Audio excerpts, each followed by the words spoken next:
Ever been ripped off? Ripped off? Yes. Oh, tell me about it. Yes. So a long time ago, I was at uni, and Mate, that's 40 years ago.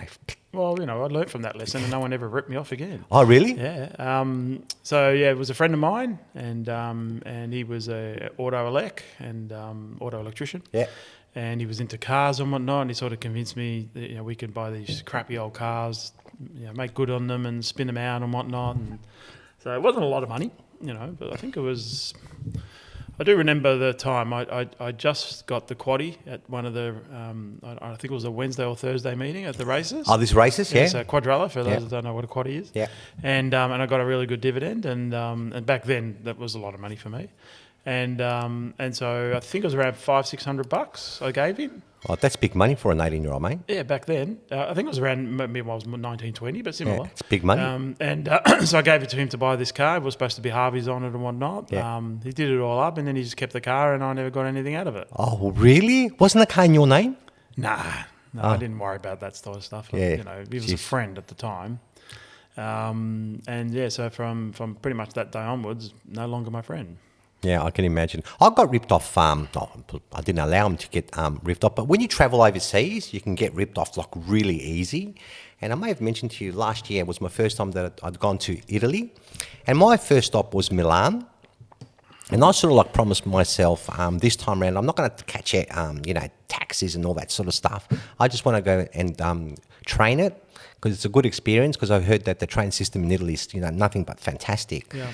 But I was so tired from the airport, and it was a 6-hour flight from Muscat, and I thought, you know what, I'm going to catch a taxi.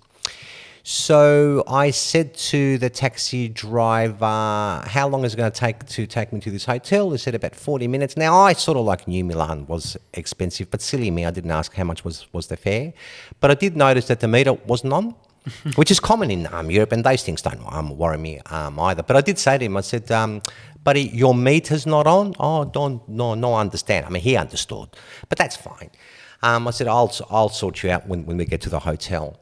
And in the meantime, I Googled it, and that's the beauty of having the power of internet on your hand. And it said from the Milan airport to Milan CBD, it's about €130, €125. So That's a decent ride.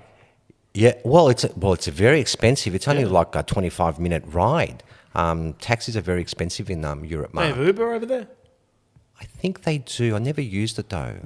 I never used it. So we get to the hotel, and a nice bloke jumps out of the car, gets my suitcase, and I said, "How much do I owe you?"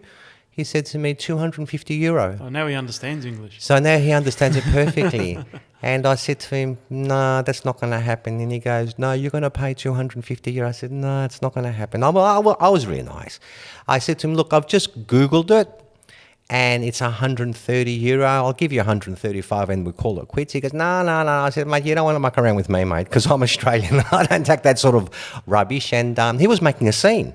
So all of a sudden there were people around his taxi, like 3 or 4 of them. And like, what do you do? It's almost as if he's forcing you to pay €250. So I've said to him, "I'm going to call the police." And he goes to me, "Do what you like. You're going to pay me €250. And I said, so I put my hand in my pocket. I said, "You know what? Here's €130 in my left hand. In my right hand, I got one of these. Now, pick which one do you actually want." And I actually got out of it, so I actually paid him. And I quickly took my suitcase, went to the hotel. I didn't come out that night, just in case he was waiting.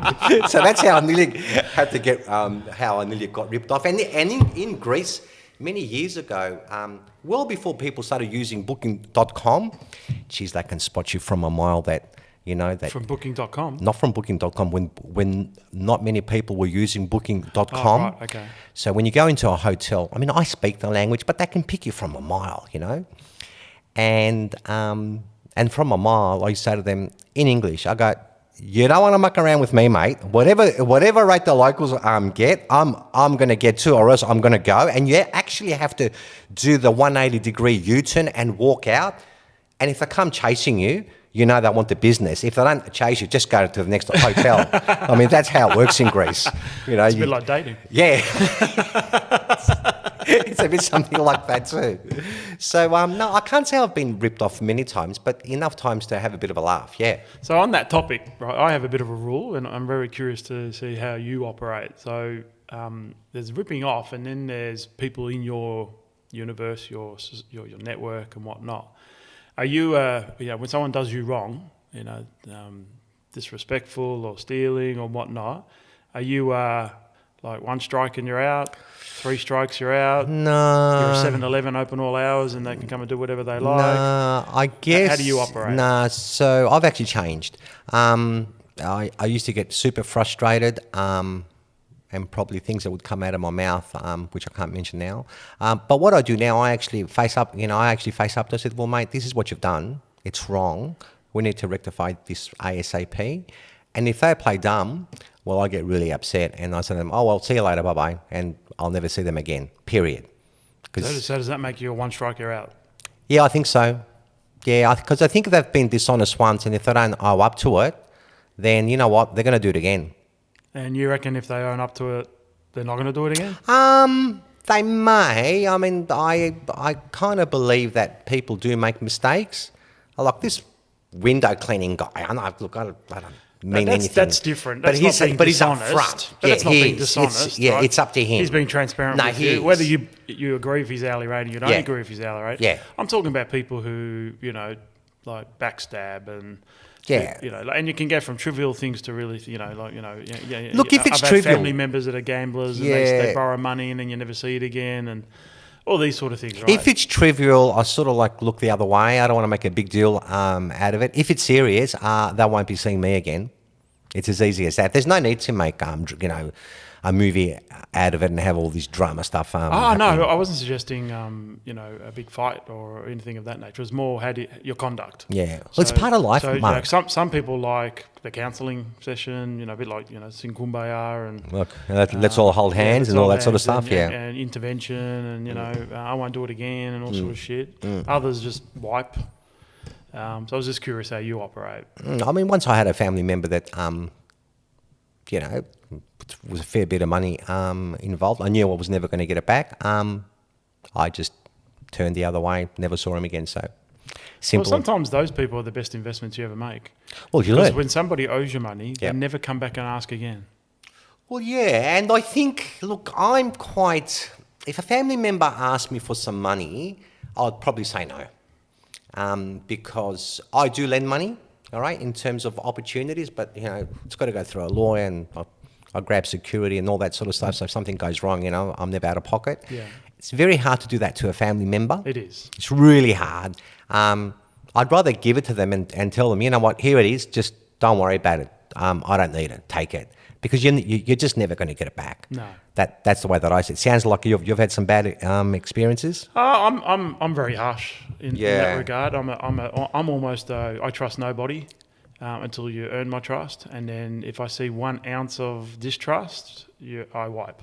Yeah, I can understand that as well. That's been family, that's been whatever. It doesn't matter who it is. Wipe. Yeah. I'm not a subscriber to it's family and you got to just take it. You got to work with it. It's still family, all that sort of stuff. No, I don't do any of that.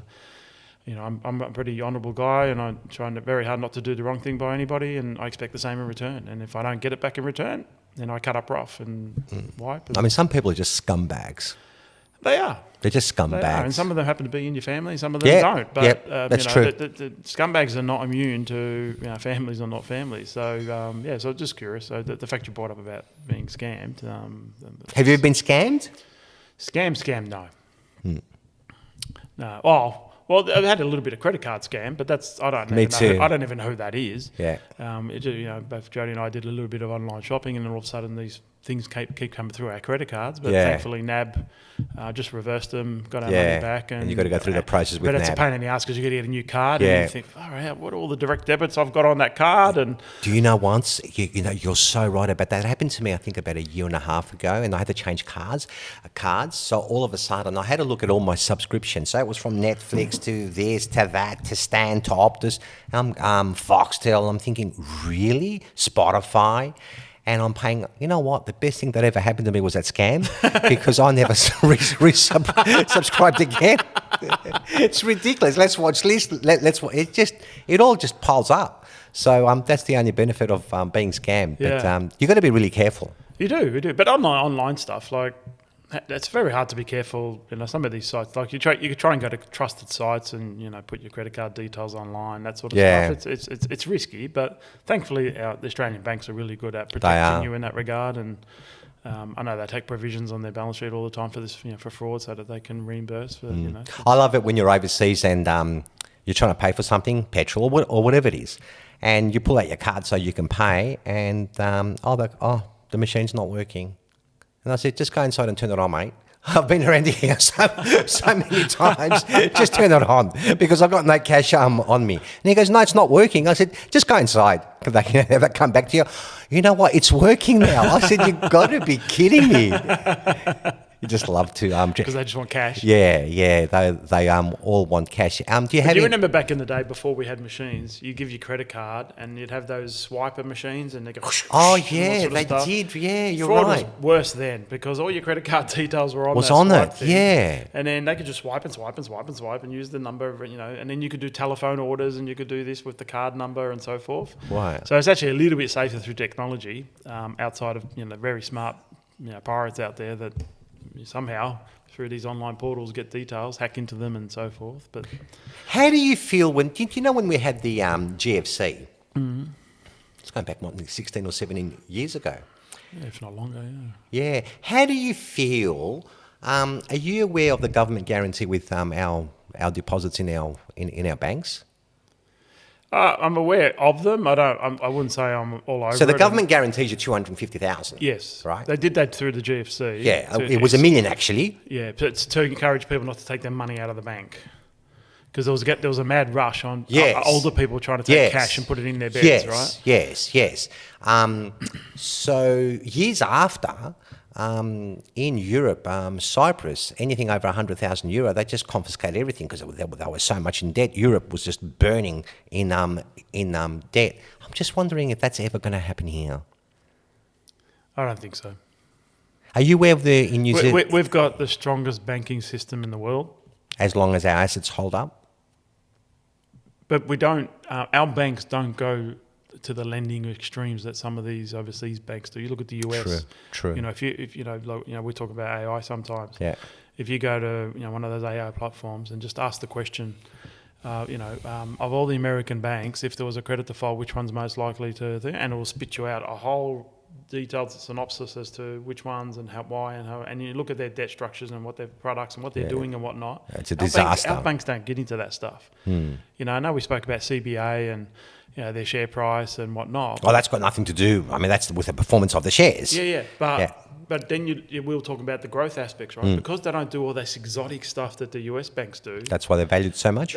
That's why they're rock solid. Now, they might not double, triple, quadruple in price and whatnot, but the Australian banking system is really well governed, scrutinised, checks and balances on it, and at a strategy level, they don't take stupid risks. But again, it's all dependent on the price of the assets. I used to, not now. I used to think some time ago, just maybe if our housing market does come off 40 to 50%. I don't think it's going to happen. And the only reason why I say that, because I look at logically, I think we spoke about it in episode 1. Wages have gone up this much, asset values have gone up this much. So I used to think, well, at some point in time, it's going to have to catch up. And but the banks here in Australia, I can't talk overseas, but they've already demonstrated this through businesses and so forth, during COVID. The government gave them directive, and banks were fantastically supportive of businesses. Go interest only for a period of time, make no repayments for a period of time. They didn't try and foreclose anybody. They didn't try and shut businesses down.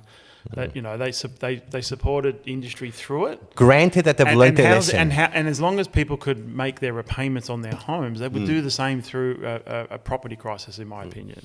But don't you think one day So it just come down to whether liquidity in everyone's Yeah, income yeah, can still yeah. make the repayments. Yeah. If they can't, Yeah. then then there's a greater level of support. But if they can still, if you've still got your job, Yeah. regardless of the property dropping, if you've still got your job, Yeah. and you can make your repayments, then I don't think there's a problem. Let's go through a hypothetical. I mean, and I hope it never happens. Yeah. Let's say unemployment at some point, which I don't think is going to happen, hits 12%. Yeah. Let's say Well, there should be a lot of window cleaners around. It should be a lot, mate. Do you reckon I'm going to get charged $1,100? I'm going to find a window cleaner, seriously. But let's say... Just email us if you've got a window cleaner around the Oakley area. But let's say that unemployment hits 12%. Yep. Our residential housing values fall by 40 or 50%. Does our banking system have a problem? Yes or no? No. Yeah, I think it does. No, it doesn't. I think it does. It doesn't. I guess it depends where the 12% unemployment's coming from. But generally, when unemployment is at those levels, it's coming from the lower social economic areas, not the higher social economic areas. And so, when you look at like the banks are not exposed in one asset class, like the property, yes, but not in one area, not in one state, not in this and all that. They've got a lot of diversification, and so you've got a lot of up, from the top to the down on the income streams and whatnot. Now, would they feel comfortable that properties have fallen 40, 50%, which is pretty extreme? No, that's never happened. Yeah, like for those two things to happen, I think we've got bigger problems than It's a worrying about depression. what our banks it's are a going, depression. right? Yeah. But as long as I come back to the liquidity part, as long as people could still afford their repayments, and that's a big if at 12% unemployment, but as long as that's occurring, then I think there wouldn't be a collapse, that the banks would work their way through it. I think you're right. But I think you're right. if you got default after default, mass defaults everywhere and whatnot, remember the banks have a lot of provisions on their balance sheet for not to that extent of an event, but any credit hits. No, they do make provision every year, and hence so they've got like an insurance policy against a property correction, and their insurance policy is probably around 15 to 20% of erosion of property values, not 50%. I'm not sure we'll ever see a 50%. That'd be a catastrophic event. No. I don't think so. But like in other countries, I think that would be a massive issue: 12% unemployment and 50% devalue of your property. And then what happens to all the other asset classes? What's happening? It's a cascading effect. Yeah, what happens to shares if that happens, and then what happens to crypto? What will your mate crypto? Oh, What's mate, don't go. Right. So but that's pessimistic thinking, and It is. this podcast is not about that, mate. No.